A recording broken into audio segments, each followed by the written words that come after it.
In this video, I'm making some boxes like this with my DeWalt FlexVolt table saw.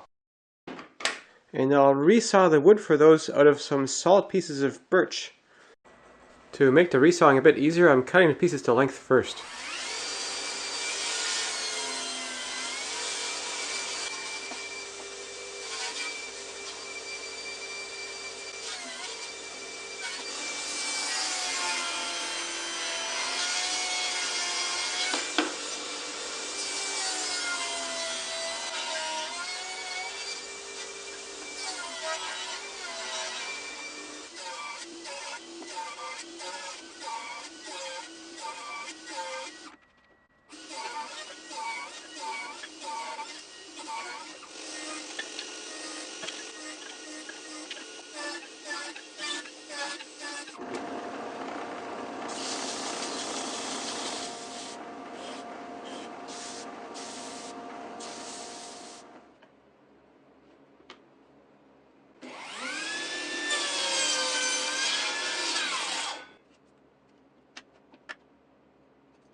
And now I'm cutting the pieces to their final length.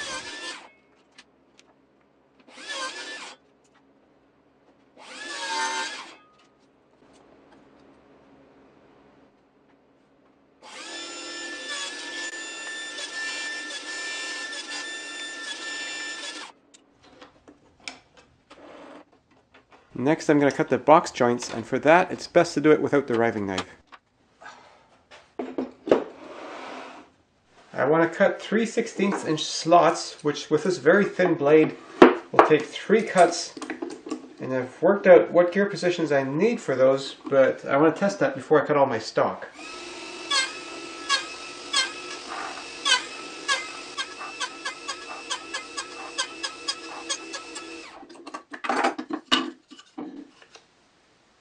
A little bit on the loose side.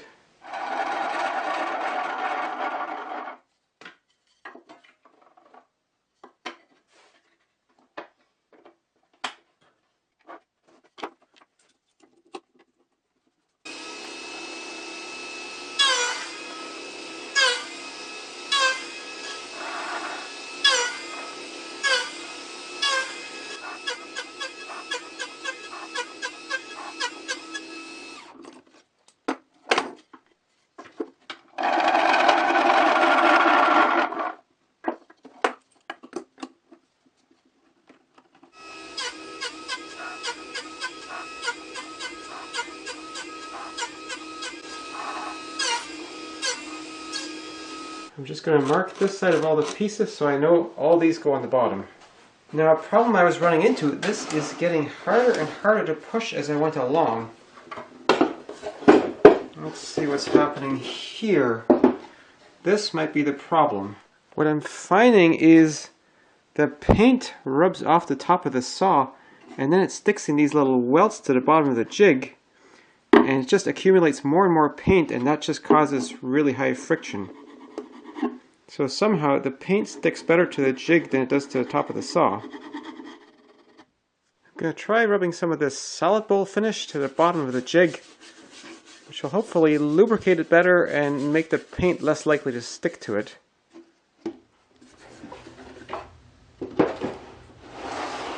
Oh, that slides so much better now. But this paint transfer problem isn't just a function of this heavy jig. I've had some of this happening with this sled as well. Here's some that I haven't cleaned off yet. Now for the mating pieces, I have to offset the cuts by 3/16 of an inch so that I'll have fingers where the other one has gaps. And I'll just do that by turning the crank by 1 turn.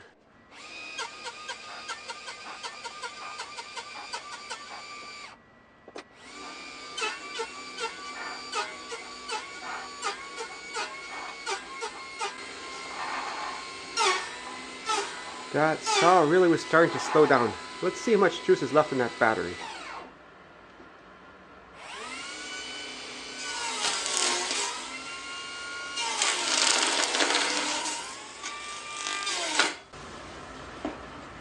Dead.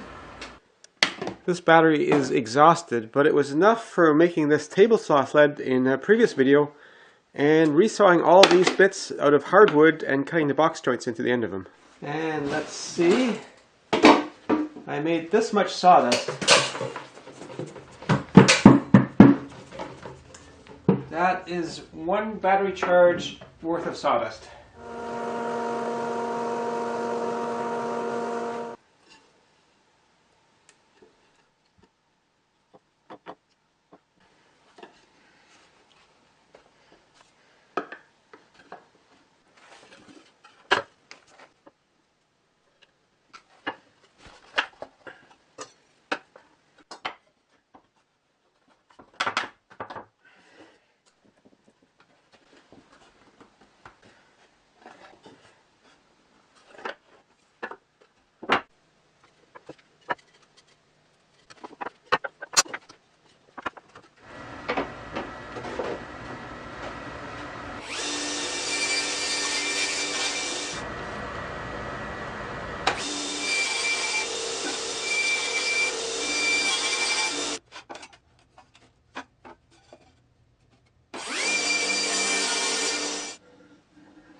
I'm making these cuts backwards so that the blade is cutting into the wood and I don't get any tear out on the bottom.